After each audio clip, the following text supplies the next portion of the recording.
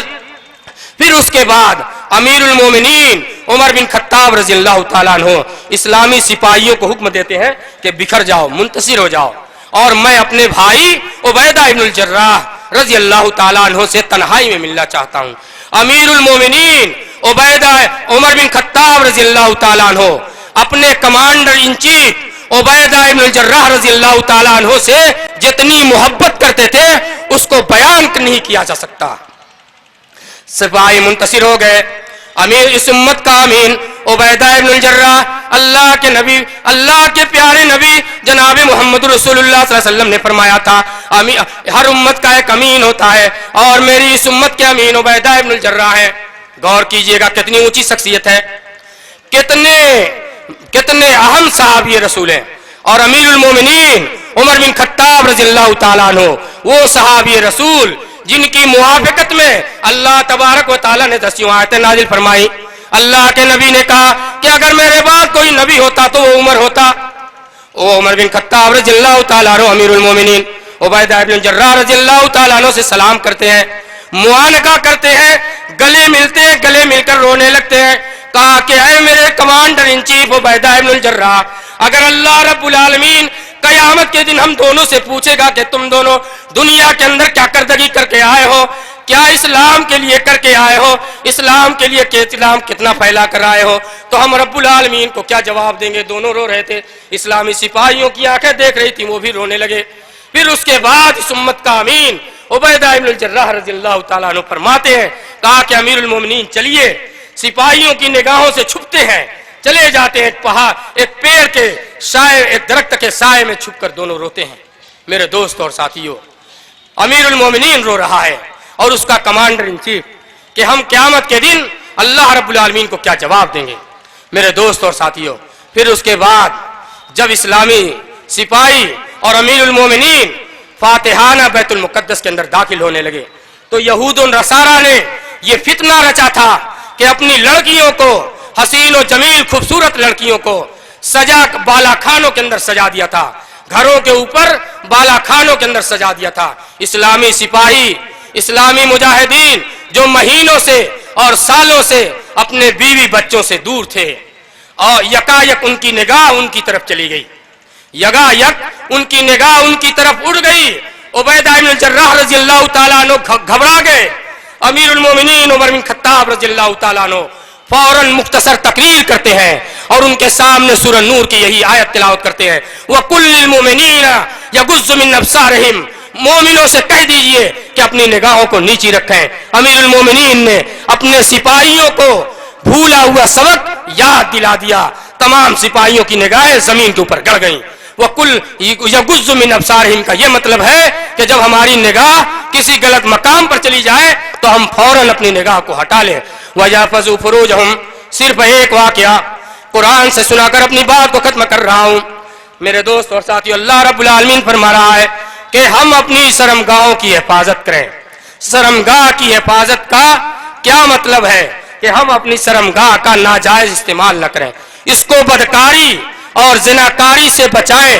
صرف ایک مثال انبیاء علیہ السلام میں سے حضرت یوسف علیہ السلام بہت خوبصورت انسان تھے اور ان کے بھائیوں نے ان کو کنویں کے اندر پھینک دیا تھا۔ بات کہیں لمبی نہ ہو جائے، اس کے بعد کنویں سے اللہ رب العالمین کی رحمت ہوئی، کنویں سے نکالے گئے، مصر کے بازار کے اندر بیچے گئے، اور عزیز مصر نے آپ کو خریدا، خرید کر گھر لے گئے اور اپنی بیوی سے کہا کہ دیکھ یہ خوبصورت نوجوان، اس کی اچھی طریقے سے دیکھ ریکھ کرنا، اس کو اچھی طریقے سے کھانا پینا دینا اور اس کا اوڑھنا بچھونا بھی اچھی طریقے سے رکھنا، یہ بڑا ہو کر ہم کو فائدہ پہنچائے گا۔ پھر اس کے بعد یوسف علیہ السلام جب جوانی کی دہلیز پر قدم رکھتے ہیں، جب کوئی خوبصورت لڑکا جوان ہوتا ہے، جوانی کی دہلیز پر قدم رکھتا ہے تو اس کی جوانی کے اندر 4 چاند لگ جاتا ہے۔ یوسف علیہ السلام جوانی کی دہلیز پر قدم رکھے ہوئے ہیں، آپ کی جوانی میں 4 چاند لگا ہوا ہے۔ وہ عورت جو آپ کی نگرانی کر رہی تھی، وہ عورت جو آپ کی دیکھ ریکھ کر رہی تھی، وہی بھاگ جاتی ہے، وہی آپ کو پھسلانے لگتی ہے، اور قرآن مجید بیان کر رہا ہے وراودته التي هو في بيتها عن نفسه وغلقت الابواب کہ زلیخا جس کے گھر میں آپ پرورش پا رہے تھے وہی بھاگ گئی، وہی راہ راست سے بھٹک گئی اور کہہ رہی ہے اور یوسف علیہ السلام کو پھسلا رہی ہے وراودته التي هو في بيتها عن نفسه، ان کو پھسلانے لگی وغلقت الابواب، لگتا ہے کہ بڑا گھر تھا، تمام دروازوں کو بند کر دیا. اس کے بعد کہہ رہی وقالت حیت لک، کہا کہ میرے پاس آ جاؤ اور مجھ سے اپنا منہ کالا کر لو. لیکن یوسف علیہ السلام کی عفت و پاک دامنی دیکھیے. میرے نوجوان دوستوں اور ساتھیوں، ہم لوگوں کا کیا حال ہے؟ اگر کوئی نوجوان عورت، اگر کوئی خوبصورت عورت رات کی تاریکی میں دعوت دے دے دریا پار کر کے جانا ہو تو یہ نوجوان چپ نہیں سکتا. لیکن وہ یوسف علیہ السلام، اس کی عفت و پاک دامنی قرآن مجید گواہی دے رہا ہے. قال معاذ اللہ، کہا اللہ کی پناہ، کہا اس اللہ رب العالمین کی پناہ جس نے میرا ٹھکانہ اتنا بہترین بنایا ہے، جس نے میرے رہنے کے لیے اتنی بہترین جگہ دی ہے. قال معاذ اللہ انہ ربی احسن مثوایا. اور اللہ کے پیارے نبی جناب محمد رسول اللہ صلی اللہ علیہ وسلم نے فرمایا ہے کہ اگر کوئی کسی نوجوان کو کوئی عورت دعوت گناہ دے اور وہ یہ کہہ دے کہ انی اخاف اللہ، میں اللہ سے ڈرتا ہوں، تو قیامت کے دن وہ عرش کے سائے میں جگہ پائے گا. قیامت کے دن جبکہ اللہ کے عرش کے علاوہ کوئی سایہ نہ ہوگا، نفسی کا عالم ہوگا، تو اس دن ایسا نوجوان جو اپنی شرمگاہوں کی حفاظت کر کے دنیا سے جائے گا، قیامت کے دن اللہ رب العالمین کے عرش کے سائے میں جگہ پائے گا. اللہ رب العالمین سے دعا ہے کہ اللہ رب العالمین ہم نوجوانوں کو اپنی نگاہوں کی حفاظت اور شرمگاہ کی حفاظت کرنے کی توفیق عطا فرما. آمین. والسلام علیکم. جزاک اللہ خیر و احسن الجزاء. ابھی ہم شیخ محترم سے انتہائی قیمتی گفتگو سماعت کر رہے تھے.